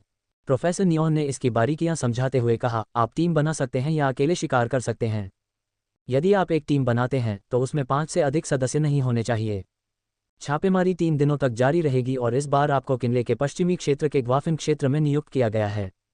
पबफ्यूचर द्वारा विज्ञापन। तो कृपया सभी लोग शिकार की तैयारी शुरू कर दें और एक बात याद रखें, आपकी जिंदगी शोहरत से ज़्यादा महत्वपूर्ण है। अगर आपको कोई ऐसा प्रतिद्वंद्वी मिल जाए जिसका आप सामना नहीं कर सकते तो पीछे हटने में कोई शर्म नहीं है। प्रोफेसर नियॉन ने सभी को सलाह और चेतावनी देना शुरू कर दिया। एलेक्स को पता चला कि पिछले साल 7 लोगों की जान चली गई थी, जबकि वे जंगल के शुरुआती क्षेत्र में थे जहां केवल स्क्वायर रैंक वाले राक्षस ही पाए जाते थे, इसलिए प्रोफेसर नियॉन सभी की सुरक्षा को लेकर चिंतित थे। एलेक्स को यह नहीं पता था कि इस तरह से राक्षसों का शिकार करके प्रशिक्षण लेना अच्छी बात थी या बुरी। स्नातक होने से पहले उन सभी को अपने दिमाग को संयमित करना होगा और हत्या करने की आदत डालनी होगी, अन्यथा हर कोई जेरेमी की तरह होगा जिसे हत्या के इरादे से आसानी से बाहर कर दिया जाता है, भले ही वह काफ़ी मजबूत था। एलेक्स अपनी सीट से उठ गया और उसने कक्षा के कोने की ओर देखा जहां जॉय अकेला बैठा था। उसे उसके सहपाठियों ने पहले ही ग्रुप से बाहर निकाल दिया था। वे सभी लोग जो पहले उसे घेरे रहते थे और उसकी चापलूसी करते थे तथा उसके जूते चाटते थे, अब उससे दूरी बनाए रखने की कोशिश कर रहे थे। इस तरह से हारने के बाद वह मजाक का विषय बन गए थे। एलेक्स ने ऐसे मुश्किल मंत्रों का प्रयोग किया जिन्हें स्तरों में वर्गीकृत नहीं किया जा सकता तथा जो अधिकतर उपयोगकर्ता की शक्ति पर निर्भर करते हैं, इसलिए सभी ने मान लिया कि जॉय को निम्न बुनियादी स्तर के मंत्रों द्वारा पराजित किया गया, जिससे उसकी प्रतिष्ठा को और अधिक नुकसान पहुंचा। और अब मॉन्स्टर हंट का प्रारंभ उसके घाव पर नमक छिड़कने जैसा था। जॉय में उच्च क्षमता थी और वह काफ़ी अच्छा जादूगर था, और यदि वह अपना रवैया और दृष्टिकोण सुधार सके तो उसका भविष्य उज्ज्वल है। उसे गंभीरता से व्यवहार समायोजन की आवश्यकता है और एलेक्स ने अस्पताल में ये सब बातें कहकर ऐसा करने की कोशिश की थी। एलेक्स ने उसे मित्रता के लिए एक संभावित उम्मीदवार के रूप में पाया और यही कारण था कि एलेक्स ने उसके प्रति नर्म रुख अपनाया। जॉय, देखते हैं अब तुम क्या करने वाले हो। क्या आप टूट जाएंगे और गलत रास्ता अपना लेंगे या फिर निराशा से बाहर निकलकर शानदार ढंग से चमकेंगे? सब कुछ आपके हाथ में है। आप क्या सोच रहे हैं? एलेक्स ने रिया की आकर्षक आवाज़ सुनी और अपना सिर घुमा लिया। तुम दिन ब दिन और भी खूबसूरत होती जा रही हो, रिया। अगर ऐसा ही चलता रहा तो मुझे दिल का दौरा पड़ सकता है। एलेक्स ने अपनी छाती पकड़ते हुए कहा। बस करो, हम क्लासरूम में हैं, रिया ने शर्मीले भाव से कहा। एलेक्स की चापलूसी सुनकर उसका गाल थोड़ा लाल हो गया। मेरे सवाल का जवाब दो, रिया ने खुद को संभालते हुए कहा। मुझे लगता है कि अगर सब कुछ ठीक रहा तो मॉन्स्टर हंट से पहले या बाद में हमें एक और सहयोगी मिल सकता है। एलेक्स बोला और जॉय को घूरने लगा, जो चिंतित और असहज लग रहा था, जिससे ऐसा लग रहा था कि उसने कोई कीमती चीज़ खो दी है। पबफ्यूचर द्वारा विज्ञापन। Logitech payable 2 combo IA mouse और कीबोर्ड अधिक रंग और अधिक स्मार्ट तकनीक के साथ। विज्ञापन खोजो, संपर्क टॉस साइट मैप दान करें, मेनू दिखाओ। उपन्यास ऑनलाइन पूरा पढ़ें। उपन्यास बिन। उपन्यास मूर्ख भगवान का विवाह 5 सुंदर देवियों से हुआ 268 अध्याय 268। गुणाप्रिय पाठकों, अधिक अध्यायों के अनुवाद में हमारी टीम की सहायता के लिए यहाँ दान करें। URL। मूर्ख भगवान का विवाह 5 सुंदर देवियों से हुआ 268 C 268। Ads by PubFuture. अकादमी में प्रत्येक छात्र को कुछ विकल्प दिए गए। प्रत्येक कक्षा का समय अलग अलग था और कई कक्षाएं ब्रेक के दौरान भी चल रही थीं। भले ही किसी विद्यार्थी ने कोई विशेष पाठ्यक्रम नहीं लिया हो, लेकिन यदि उसके पास खाली समय हो तो वह उस कक्षा में जा सकता था जिसमें उसने नामांकन नहीं कराया है, तथा पीछे बैठकर कुछ सीख सकता था। लेकिन इसका आधार यह है कि वे अन्य कक्षाओं में व्यवधान उत्पन्न न करें। एलेक्स अपने खाली समय में इधर उधर घूमता रहता था और इन कक्षाओं में घुसकर ऐसी कोई भी चीज़ ढूंढ लेता था जो उसके लिए उपयोगी हो सकती थी। वास्तव में अद्वितीय और बेजोड़ बनने के लिए उन्हें अधिक अनुभव, ज्ञान और अंतर्दृष्टि की आवश्यकता थी। उसे शारीरिक और मानसिक दोनों तरह से खुद को प्रशिक्षित करने की ज़रूरत है। इस रास्ते पर विजय पाने के लिए उसे कुछ भरोसेमंद साथियों की भी ज़रूरत है।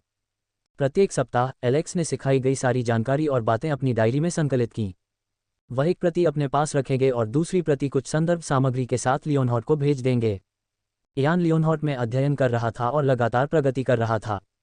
एलेक्स ने कुछ वैज्ञानिक ज्ञान भी लिखा और उसे सौंप दिया। ये सभी चीज़ें उन बच्चों के लिए इमारत बन गईं जो उसके द्वारा स्थापित संस्थान में पढ़ने जा रहे थे।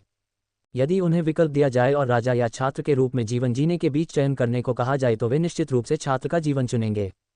उनका वर्तमान जीवन काफ़ी शांतिपूर्ण था।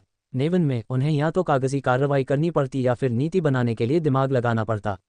बीच में जो थोड़ा बहुत खाली समय मिलता वह अपने सैनिकों का मार्गदर्शन करने में व्यतीत होता। Ads by PubFuture. लेकिन वर्तमान में वह जादू के द्वारा ब्रह्मांड के बहुत ही मौलिक नियम का अध्ययन और उसे ढालने में लगा हुआ है, जो काफ़ी मज़ेदार था। एकमात्र कड़वाहट जो उसे थी वह ये थी कि उसे अपनी पत्नियों की थोड़ी याद आती थी। अल्पविराम डॉट डॉट। एलेक्स ने अपनी जादू की कक्षा समाप्त करने के बाद कुछ पुस्तकें देखने के लिए पुस्तकालय जाने का निर्णय लिया, लेकिन जब वह गलियारे से गुजर रहा था तो उसकी नज़र कक्षा में प्रवेश कर रहे छात्रों की भीड़ पर रुक गई। एलेक्स ने रिया को देखा और सोचा, क्यों न मैं मार्शल आर्ट क्लास देख लूं। सम्माननीय और सामान्य शिक्षण स्टाफ अलग अलग थे।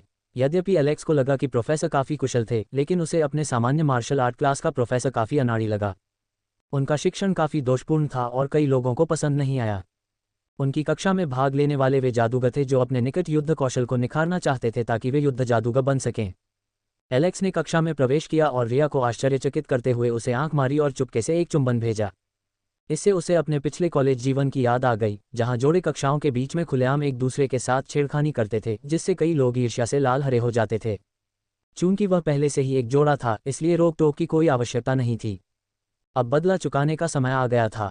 एक सौम्य मुस्कान के साथ एलेक्स छोटी सी सीढ़ियां चढ़कर 10वीं पंक्ति के सबसे दूर कोने में अपनी जगह पर बैठ गया। वह रिया के पास बैठना चाहता था, लेकिन नियमों के अनुसार वह पीछे बैठा और अगर वह बेशर्मी से नियम की अनदेखी करके उसके पास बैठा भी तो प्रोफेसर उसे क्लास से ज़्यादा रिया पर ध्यान देते देखकर बाहर निकाल सकते हैं। अल्पविराम। क्लास शुरू हुई और लेक्चर सुनने के बाद एलेक्स उसमें खो गया। उसे समय बीतने का एहसास ही नहीं हुआ। प्रशिक्षक एडविन माइथिक रैंक पर थे और वे युद्धों में काफ़ी पारंगत थे। ये युद्ध की देवी वर्ग से 100 गुना बेहतर था, जहां उसे रेत के बोरे की तरह इधर उधर फेंका जाता था। Ads by PubFuture. Alex उन छात्रों की आंखों में जलती आग देख सकता था जिन्हें भावुक शब्दों के परिणामस्वरूप शिक्षा मिली थी। योद्धाओं को जादूगरों से कमतर समझा जाता था, लेकिन एडविन के शब्दों ने उनमें जोश भर दिया।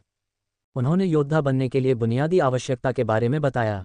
एक मजबूत मानसिक शक्ति, दैनिक अभ्यास, दर्द सहने की क्षमता और हारने के बाद भी उठ खड़े होने की अदम्य इच्छा शक्ति। किकिंग, कमजोर बिंदुओं पर प्रहार, बचाव, कोहनी, घुटने, भूसे और विभिन्न बचाव रणनीति के साथ साथ अच्छी तरह से समन्वित रुख और फुटवर्क से बचाव, आक्रमण या दोनों में मदद मिल सकती है। आपका दिमाग हर चीज़ का केंद्र है, जबकि शरीर सिर्फ एक कठपुतली है। याद रखें, अगर आप मैच शुरू होने से पहले ही लड़खड़ा गए तो आप आधी लड़ाई हार सकते हैं। चाहे आप कितने भी डरे हुए हों, चाहे आपके दिमाग में हार मानने की आवाज़ कितनी भी आती हो, आपको डर पर काबू पाना होगा और अपना सब कुछ देने के लिए लड़ना होगा। क्षेत्र और ताकत ही सब कुछ तय नहीं करते। कभी कभी तकनीकों की मदद से आप युद्ध में बड़ी छलांग लगा सकते हैं। एडविन ने गंभीर भाव से समझाया। एडविन ने एक लड़के को अपना हाथ उठाते हुए देखा और उसे अपना संदेह पूछने की अनुमति दी। प्रोफेसर, आपके अनुसार लड़ने के लिए सबसे अच्छा हथियार कौन सा है? लड़के ने उत्सुकता से पूछा। एडविन ने सिर हिलाया और उसे बैठने को कहा। यह एक अच्छा सवाल है। ज़्यादातर हथियार उपयोगकर्ता अपने हथियारों को लेकर घमंडी होते हैं, लेकिन मेरा विश्वास करें, कोई भी हथियार सबसे अच्छा या सबसे खराब नहीं होता। हथियार सिर्फ खुद को अभिव्यक्त करने का एक तरीका है। ढाल वाला टैंकर बहादुरी दिखाता है, तलवार चलाने वाला वाकपटुता दिखाता है और तीरंदाज अपनी सावधानी दिखाता है। हर चीज़ के अपने फ़ायदे और नुकसान होते हैं। जो लोग हथियार चलाने में कुशल होते हैं, वे ही हथियार के नुकसानों पर काबू पा सकते हैं और जीवन में सच्चे गुरु बन सकते हैं। एडविन ने बड़बड़ाते हुए कहा। प्रश्नोत्तर सत्र चलता रहा और उन्होंने मौलिक व्याख्यान दिया तथा कुछ खामियों की ओर ध्यान दिलाया। जब वह सबके प्रश्नों का उत्तर दे रहा था तो उसकी नज़र कोने में खड़े एलेक्स पर पड़ी, जो उसकी बातें ध्यान से सुन रहा था, जिससे वह आश्चर्यचकित हो गया। वह बैठक में उपस्थित थे और उन्होंने एलेक्स का लाइव प्रदर्शन देखा। क्विन और वह प्रतिद्वंद्वी माने जा सकते थे और वह क्विन को अच्छी तरह से जानते थे। क्विन ने एलेक्स की प्रशंसा की, जिसका अर्थ था कि वह एक असाधारण जादूगर था, लेकिन उसे हमेशा यह आभास होता था कि यह लड़का मार्शल आर्ट्स में भी उतना ही मजबूत है। इसे छठी इंद्रिय या योद्धा का पूर्वाभास कहा जा सकता है। उस दुबले पतले शरीर के नीचे एक ऐसा जानवर छिपा है जो हर तरह की लड़ाई में माहिर है। Ads by PubFuture. संपर्क टॉस साइट मैप दान करें के मेनू दिखाओ। उपन्यास ऑनलाइन पूरा पढ़ें। उपन्यास बिन। उपन्यास मूर्ख भगवान का विवाह 5 सुंदर देवियों से हुआ 269 अध्याय 269। गुणाप्रिय पाठकों, अधिक अध्यायों के अनुवाद में हमारी टीम की सहायता के लिए यहाँ दान करें। URL। मूर्ख भगवान का विवाह 5 सुंदर देवियों से हुआ 269 सी 269। Ads by PubFuture. Alex कक्षा से बाहर चला गया और अपनी पीठ तान दी। हाँ, आज मेरे पास कुछ खाली समय है। एलेक्स ने ऊपर से सूरज की ओर देखते हुए हल्की हवा के साथ आ रही फूलों की मीठी खुशबू से भरी एक गहरी सांस ली। राजधानी का वातावरण काफी सुखद था, न तो बहुत गर्मी थी और न ही बहुत ठंड। रिया अब कढ़ाई की क्लास में प्रैक्टिस कर रही होगी। मुझे नहीं पता कि वह इस कोर्स पर इतना क्यों अड़ी हुई थी। मुझे उसे परेशान नहीं करना चाहिए। मुझे भौतिकी का दूसरा खंड और रसायन विज्ञान का पहला खंड पूरा कर लेना चाहिए। उससे पहले मुझे आर्टिकुलेशन ऑफ मैजिक वंडर पर लाइब्रेरी की किताब की नकल करनी चाहिए। एलेक्स ने अपनी ठुड्डी को रगड़ते हुए कहा। जैसे ही एलेक्स लाइब्रेरी की ओर बढ़ा, एक गार्ड ने उसका स्वागत किया और जल्दी से उसे ढूंढने लगा। एलेक्स ने एक गार्ड को पसीने से लथपथ देखा, मानो वह अभी अभी युद्ध प्रशिक्षण लेकर आया हो।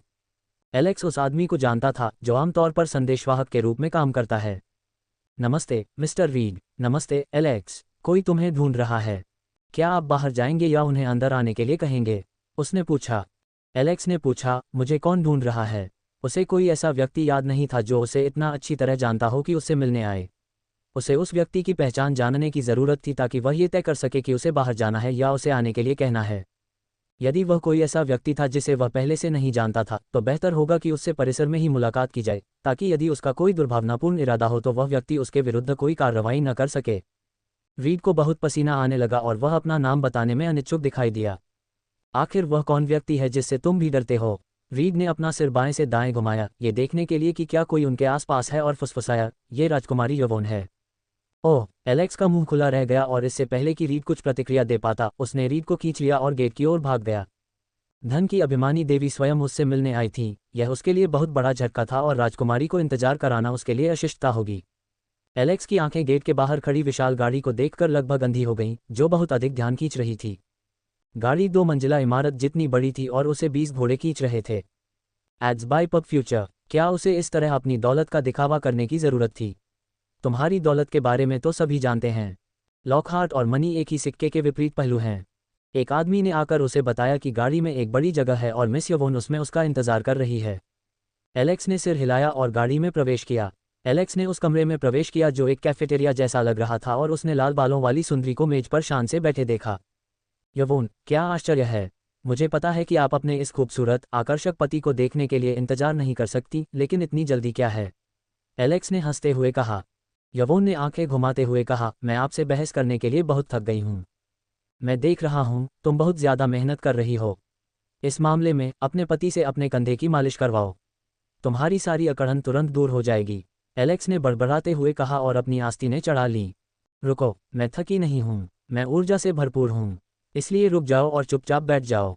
यवोन ने घबराहट में चिल्लाते हुए कहा। मालिश? कौन जाने साधारण मालिश के नाम पर तुम मेरा कितना फ़ायदा उठा लोगे। हम्फ। यवोन ने नाक भान से कुड़ी। एलेक्स एक मनोरंजक अभिव्यक्ति के साथ बैठ गया और बोला, चूंकि आप यहाँ आए हैं इसका मतलब है कि मामला कुछ महत्वपूर्ण है। मैं औषधियाँ और उपकरण देने आया हूँ। एलेक्स ने उसके चेहरे पर झूठ ढूंढते हुए कई बार पलकें झपकाईं। एलेक्स ने यवोन को एक पत्र भेजा था जिसमें उसने उच्च श्रेणी की औषधियाँ और कुछ उपकरण मांगे थे। वह मॉन्स्टर हंट के लिए अच्छी तरह से तैयारी करना चाहता था। चूंकि जेरमी उनके साथ शामिल होने जा रहा था, इसलिए उसे उसके लिए कवच खरीदना पड़ा क्योंकि उस बेचारे के पास कोई कवच नहीं था, लेकिन कौन जानता था कि राजकुमारी खुद कवच देने आएगी। स्थिति इतनी गंभीर थी कि वह इसे पचा नहीं सका। रुको, शायद वह सचमुच मेरी भलाई के बारे में चिंतित है और मुझसे मिलने यहाँ आई है। हे भगवान, बहन एथेना, ऐसा लगता है कि आपका मार्गदर्शन काम कर रहा है।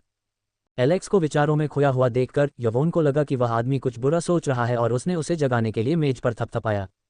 मुझे नहीं पता कि तुम क्या सोच रहे हो, लेकिन मुझे सामान पहुंचाने की परवाह नहीं थी।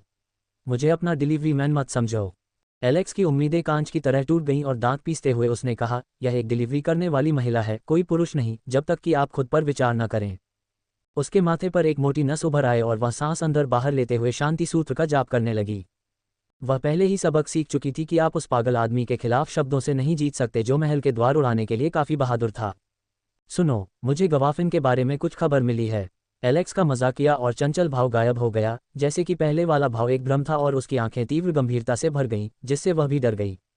Ads by PubFuture. यह आदमी इतनी तेजी से हाव भाव बदलता है कि कोई भी डर जाए।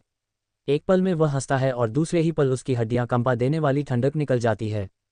गवाफिन में कुछ गड़बड़ चल रही है। मुझे जो खुफिया जानकारी मिली है उसके अनुसार वहां के आसपास मरे हुए लोग देखे गए हैं। आप कैसे जानते हो? यवोन ने बताया, हम गढ़ में आपूर्ति प्रदान करते हैं और इसमें व्यापारिक मार्ग भी हैं। अनडेड, अगर इतनी गंभीर स्थिति है तो अकादमी ने परेशानी से भरी उस जगह को क्यों चुना है? एलेक्स ने पूछा। वह शिकार स्थल केवल दूसरे वर्ष के लिए है और अन्य वर्षों के लिए कोई अन्य शिकार स्थल आवंटित किया गया है। अब अकादमी में तुम्हारा प्रवेश और इतनी परेशानी वाली जगह का चयन होना, ये तो महज संयोग है न? यवोन ने उत्सुकता से कहा। क्या प्रोफेसर को इसके बारे में पता नहीं है? अगर कोई जानबूझकर मुझे निशाना बनाता है तो क्या ये जोखिम बहुत बड़ा नहीं है? अगर कोई उच्च श्रेणी का मरे हुए व्यक्ति है तो हताहतों की संख्या बहुत अधिक होगी और प्रोफेसर भी मर सकते हैं। एलेक्स ने बगल पर थपथपाते हुए कहा। एलेक्स ने अनुमान लगाया, या तो उन्हें ये पता था और उन्होंने जोखिम कारक को नज़रअंदाज कर दिया या फिर कोई व्यक्ति उन तक सूचना पहुंचने से रोक रहा है। एलेक्स, सावधान रहना और अगर तुम्हें मौका मिले तो तुम्हें पीछे हट जाना चाहिए। इतना जोखिम लेने की कोई ज़रूरत नहीं है, यवोन ने चिंतित भाव से कहा। यवोन के स्वर में चिंता देखकर एलेक्स का दिल खुश हो गया। एलेक्स ने कहा, मैं पीछे नहीं हट सकता लेकिन मैं वादा करता हूं कि मैं सुरक्षित रहूंगा। तुम्हें मेरी परवाह करते देखकर मेरा दिल थोड़ा खुश हो गया। बकवास, तुम्हारी चिंता कौन कर रहा है? मुझे रिया की चिंता है। मैं नहीं चाहती कि आपके रहते हुए उसके साथ कुछ बुरा हो, यवोन ने घबराए हुए भाव से कहा और इनकार कर दिया। एलेक्स ने अपना सिर हिलाया और खड़ा हो गया। उसकी छवि तुरंत धुंधली हो गई। यवोन चौंक गई और इससे पहले कि वह कुछ प्रतिक्रिया कर पाती, दो गर्म हाथों ने उसे ढक लिया। मैं जानता हूं यवोन, तुम मुझे पसंद नहीं करती और मुझसे बहुत नफरत करती हो, लेकिन मैं वादा करता हूं कि मैं एक अच्छा पति बनने की कोशिश करूंगा जिस पर तुम गर्व कर सको और महसूस कर सको कि मुझसे शादी करना तुम्हारे जीवन में लिए गए सबसे अच्छे फैसलों में से एक था। यवोन बोलना चाहती थी लेकिन एलेक्स द्वारा उसके बालों को सहलाने पर उसका शरीर स्तब्ध हो गया। उसका चेहरा लाल हो गया और उसका चेहरा गर्म होने लगा और वह उसे दूर धकेलने में असमर्थ थी। उस समय एथेना के वे शब्द उसके कानों में गूंज रहे थे जो वह मुझे चिढ़ाने के लिए कहती थी। आप चाहे जितना दिखावा कर लें, लेकिन एक बार जब आप खुद को उसके आलिंगन में पाते हैं तो आप उस गर्मजोशी को, किसी के द्वारा देखभाल और सुरक्षा किए जाने के एहसास को छोड़ नहीं पाते। एक दिन आप इसके आदी हो जाएंगे। यवोन ने अपना सिर हिलाया और सोचा कि एथेना के बेशर्म शब्द उसकी धारणा को नुकसान पहुंचा रहे हैं। भविष्य में हमारे पास प्यार करने के लिए पर्याप्त समय होगा, एलेक्स ने कहा और उसके गाल पर एक चुंबन दिया। एलेक्स जैसे ही उसका फायदा उठाया वह भाग गया, अन्यथा कौन जानता था कि उसे उड़ते हुए जूते से मारा जा सकता है। एलेक्स के शब्दों ने यवोन को चकित कर दिया, लेकिन उससे भी अधिक उस कोमल हाव भाव ने उसके मन को झकझोर दिया। उसका चेहरा किसी शर्मीली युवती जैसा लग रहा था और उसके सिर से धुआं भी निकलता हुआ दिखाई दे रहा था। दुष्ट, तुम केवल मेरा फायदा उठाना जानते हो, यवोन चिल्लाए और अपने पैर पटकने लगी, लेकिन उसके बाद भी अनजाने में उसके चेहरे पर एक हल्की सी मुस्कान आ गई जिससे वह झुंझला उठी। ऐसा नहीं है कि मैं तुमसे नफरत करती हूँ, यवोन ने बड़बड़ाते हुए कहा, लेकिन उसकी आवाज़ मच्छर की तरह नर्म थी। Ads by PubFuture. संपर्क टॉस साइट मैप दान करें, मेनू दिखाओ। उपन्यास ऑनलाइन पूरा पढ़ें। उपन्यास बिन। उपन्यास मूर्ख भगवान का विवाह 5 सुंदर देवियों से हुआ 270 अध्याय 270। गुणप्रिय पाठकों, अधिक अध्यायों के अनुवाद में हमारी टीम की सहायता के लिए यहाँ दान करें। URL: मूर्ख भगवान का विवाह 5 सुंदर देवियों से हुआ 270 270। Ads by pub future. 10 दिन जल्दी ही बीत गए। एलेक्स शिकार के लिए पूरी तरह तैयार था। उसे अपनी प्रिय पत्नी से उपहार में एक तलवार मिली थी। तलवार का नाम आउटक्लासर था। यह एक ऐसी कलाकृति थी जो हमले की क्षति और प्रभावशीलता को बढ़ा सकती थी। एक जादुई तलवारबाज के लिए यह तलवार काफ़ी अच्छी थी। एलेक्स ने रिया और जेरेमी के साथ 3 लोगों की टीम बनाई थी। घमंडी और अहंकारी जॉय ने अकेले ही छापा मारने और दूसरों को गलत साबित करने का फैसला किया था। यदि कोई व्यक्ति आत्महत्या करना चाहे तो एलेक्स क्या कर सकता है? योद्धा और जादूगर एक अच्छा संयोजन थे और जाने से पहले एलेक्स ने जेरेमी और रिया पर एक ट्रैकिंग मंत्र डाला था। प्रस्थान के दिन से पहले एलेक्स को यवोन का एक पत्र मिला जिसमें उसे शुभकामनाएं दी गई थीं। गावाफिन के पास एक व्यापारिक मार्ग था जो मिलिशिया को संसाधन उपलब्ध कराता था और किसी भी परेशानी की स्थिति में यवोन ने उन्हें उनकी मदद लेने की सलाह दी थी। वह एक तसुंडेरे है जो उदासीनता बनाए रखने की कोशिश करती है और दूसरों को पाने के लिए मुश्किलें खड़ी करती है, लेकिन दिल की गहराइयों से दूसरों की परवाह करती है। अल्पविराम। घने जंगल की रक्षा गॉफिनगढ़ द्वारा की जाती थी, जहां 14,000 लोग तैनात थे। ये स्थान काफ़ी खतरनाक था और पहले भी यहाँ मॉन्स्टर प्रकोप के कई मामले सामने आ चुके हैं। गावाफिनगढ़ और उसके आसपास के गांव क्षेत्र की सारी सुरक्षा सैन्य छावनी के अधीन आती है और यह स्थान किसी भी कुलीन के नियंत्रण में नहीं था। छापेमारी का स्थान गढ़ से 100 किलोमीटर दूर बाक विलेज नामक एक छोटे से गांव के पास था, जहां छात्र ठहरे हुए थे। Ads by PubFuture. प्रत्येक सीजन की शुरुआत से पहले राक्षसों को नियंत्रित करने के लिए एक टीम भेजी जाती थी और यह काम जेनेट अकादमी के छात्रों को करना था। 3.5 घंटे की यात्रा के बाद वे लीफ विलेज के प्रवेश द्वार पर पहुंचे, जहां एलेक्स की अपेक्षा के अनुसार उतनी भीड़ नहीं थी। राक्षस प्रकोप के बाद गांव काफी निर्जन हो गया था और बहुत कम लोग वहां रहते थे। प्रोफेसर नियोन ने अपनी कक्षा संभाली और कहा, आप में से प्रत्येक को एक ब्रेसलेट दिया जाएगा। ब्रेसलेट आपके द्वारा मारे गए राक्षसों को रिकॉर्ड करेगा और अंक देगा जो रिकॉर्ड किए जाएंगे। ये घड़ी केवल आपके द्वारा मारे गए राक्षसों को रिकॉर्ड करेगी। 3 दिनों के अंत तक जिसने सबसे अधिक अंक बनाए वह जीत जाएगा। यदि आपको कोई परेशानी आती है और आप वापस लौटना चाहते हैं तो उस लाल बटन पर टैप करें जो हमें संकट का संकेत भेजेगा और हम यथाशीघ्र आप तक पहुंचने का प्रयास करेंगे। कुछ मामूली पॉइंट्स के लालच में आकर अपनी जान मत गंवाओ। ये पूरा ऑपरेशन आपको वास्तविक जीवन का अनुभव देने के लिए किया गया है। एलेक्स, रिया और जेरेमी अन्य छात्रों के साथ ग्रीन जोन की सीमा पर एकत्र हुए और सिग्नल का इंतजार करने लगे। एक प्रोफेसर अचानक प्रकट हुए और उनसे कहा, मॉन्स्टर हंट कोर्स अब आधिकारिक तौर पर शुरू होगा। शुभकामनाएं और सुरक्षित रहें। अरे हाँ, चल दर, मैं सबको कुचल दूंगा। छात्रों ने समूहों में जंगल के विशाल जंगल की ओर जाने से पहले जोर से जयकारे लगाए। एलेक्स ने दूसरों को आगे बढ़ने दिया। वह जल्दी में नहीं था। उसने जेरेमी को खुद को संयमित करने और कुछ व्यावहारिक अनुभव प्राप्त करने की योजना बनाई, जिसकी उसे ज्यादातर कमी है। जेरेमी इस समय सिर्फ एक ही चीज में अच्छा था, वह था एक मांस की ढाल बनना जो कुछ वार झेल सके। वह सबसे तेज तलवार बनना चाहता था, लेकिन तलवार पर उसकी मुद्रा और रुख इतना खराब था कि एलेक्स ने भी शुरुआत में खुद को उससे बेहतर माना। एलेक्स ने उसे तलवार चलाने का काम छोड़कर हाथ पैरों का इस्तेमाल करने के लिए मनाने की कोशिश भी की, लेकिन वह मूर्ख तलवार चलाने पर अड़ा रहा, जबकि उसे बुनियादी बातें भी नहीं आती थीं। पूरे दिन पिटाई खाने के कारण जेरेमी कक्षा में ध्यान केंद्रित करने में बहुत आलसी हो गया था और अधिकतर कक्षा में ही सो जाता था। एलेक्स ने रिया को देखा, जिसने संक्षिप्त सिर हिलाया और वहां से गायब हो गई। Ads by PubFuture. Jeremy ने इसे पहले भी कई बार देखा है, लेकिन वह अभी भी रिया के अचानक यहाँ वहां गायब हो जाने की आदत नहीं डाल पाया है। जेरेमी, क्या तुमने पहले भी किसी राक्षस का शिकार किया है? तुमने पहले मॉन्स्टर हंट में कैसा प्रदर्शन किया था? जंगल में यात्रा करते समय एलेक्स ने उससे पूछा। मेरे लिए किसी समूह में शामिल होना मुश्किल था और कुछ बुरे अनुभवों के बाद हम आखिरकार 3 दिन तक जीवित रहने में सफल रहे। मैं खुद किसी राक्षस को नहीं मार पाया, लेकिन मैंने कई राक्षसों से लड़ाई की थी। जेरेमी ने गर्व से कहा। तुम सच क्यों नहीं बताते कि तुम्हें एक राक्षस ने छोड़ दिया था और तब तक पीटा था जब तक कि तुम्हारे समूह ने चुपके से अंदर आकर शिकार को मार नहीं दिया? तुम्हें कैसे पता चला? क्या तुम भी ज्योतिषी हो? जेरेमी ने उत्सुक भाव से पूछा। मैं लोगों की मौत की भी भविष्यवाणी कर सकता हूँ। क्या तुम जानना चाहते हो? एलेक्स ने मुस्कुराते हुए कहा। एलेक्स की डरावनी निगाहें देखकर जेरेमी ने अपनी लार निगल ली और अपना सिर हिलाया। आगे एक राक्षस है, एलेक्स ने बड़बड़ाया और एक जादू चलाया। इससे पहले कि जेरेमी कुछ प्रतिक्रिया कर पाता, उसने विस्फोट की आवाज़ सुनी और मांस के टुकड़े हवा में बिखरने लगे। एलेक्स ने अपनी घड़ी देखी और उसके अंक जो 0 थे बढ़कर 10 हो गए थे। एलेक्स ने आह भरते हुए कहा, स्क्वायर रैंक से केवल 10 अंक मिलते हैं। जेरेमी ने बताया, मैं दूसरों के बारे में नहीं जानता, लेकिन शिष्य रैंक में 100 और मास्टर रैंक में 1000 अंक मिलते हैं। एलेक्स ने अपनी थोड़ी रगड़ी। अगर मैं किसी इंसान को मार दूं तो क्या घड़ी अंक गिनेगी? जेरेमी का पूरा शरीर कांप उठा और वह एक कदम पीछे हट गया। मैं हत्या की बात नहीं कर रहा हूं, लेकिन यदि आप अजीब चीजों के बारे में सोचेंगे तो मैं अपना विचार बदल दूंगा, एलेक्स ने लापरवाही से कहा, ये संकेत देते हुए कि वह अपने हाथ के पिछले हिस्से से लोगों को मार सकता है। अब मेरी ओर घूरना बंद करो और काम पर लग जाओ, एलेक्स चिल्लाया और जेरेमी को आगे धकेल दिया। जेरेमी ने देखा कि एक विशाल सींग वाला सुआ उसे घूर रहा है। तुम मेरे शिकार बनोगे। जेरेमी दहाड़ते हुए अपने हाथों में तलवार लहराते हुए उसकी ओर दौड़ा। एलेक्स, जिसने इस मुठभेड़ को करीब से देखा था, एक दर्दनाक चीख सुनकर थोड़ा पीछे हट गया। आह! अर्धवृत्ताकार आकृति एक पेड़ से टकरा गई। राउंड 1 के अंत में सींग वाला सुअर 1 अंक, Jeremy 0। Ads by PubFuture. संपर्क टॉस साइड में दान करें था, क्योंकि तेज हवा की कोई भी धार उसके शरीर से होकर नहीं गुजरी थी। एलेक्स ने अनुमान लगाया कि वह गोला किसी ऐसी चीज के संपर्क में आया होगा जो उस चीज को फट सकती है, लेकिन आश्चर्यजनक रूप से एलेक्स को हट के आसपास कोई घेरा या अवरोध नहीं मिला। Ads by PubFuture. संपर्क टॉस साइड में दान करें।